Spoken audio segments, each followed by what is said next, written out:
when they talk about Ramil Madriaga, they talk about him like he's the smoking gun, he's the missing link to all of this.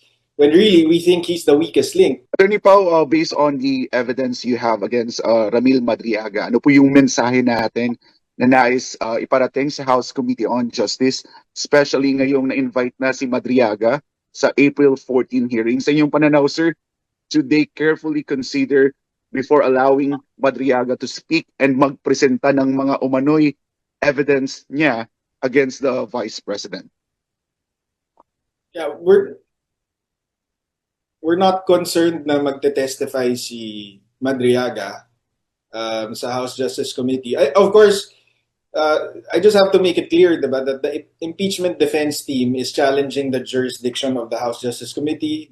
They've gone to the Supreme Court to ask for a TRO and to ask the Supreme Court to void these proceedings. They also believe that the House Justice Committee has no power of subpoena. So and we agree with that. Kaya lang, the situation is, nag-issue sila ng subpoena kahit hindi dapat pwede. Walang TRO, so sinabi na nila na itutuloy na nila sa Tuesday. So that's the situation para sa amin as counsel for VP Sara in the specific perjury complaint versus Madriaga. We don't mind because we know that whatever he says are lies. And then in the proper forum, which is looking like the Senate, we can definitively prove that he's a fraud. So we don't have concerns that he's testifying. The only concern really is that baka may maniwala because I'm sure it's going to be amplified.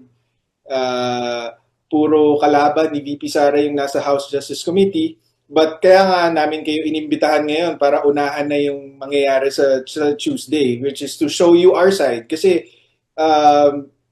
actually, itong complaint affidavit ni VP Sara and the evidence that I just presented to you, that's all available to the House Justice Committee.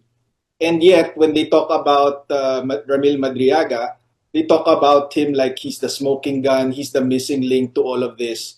When really, we think he's the weakest link. So we're not gonna, as counsel for the perjury case, we're not gonna stop them from self-destructing their case by inviting Madriaga to testify.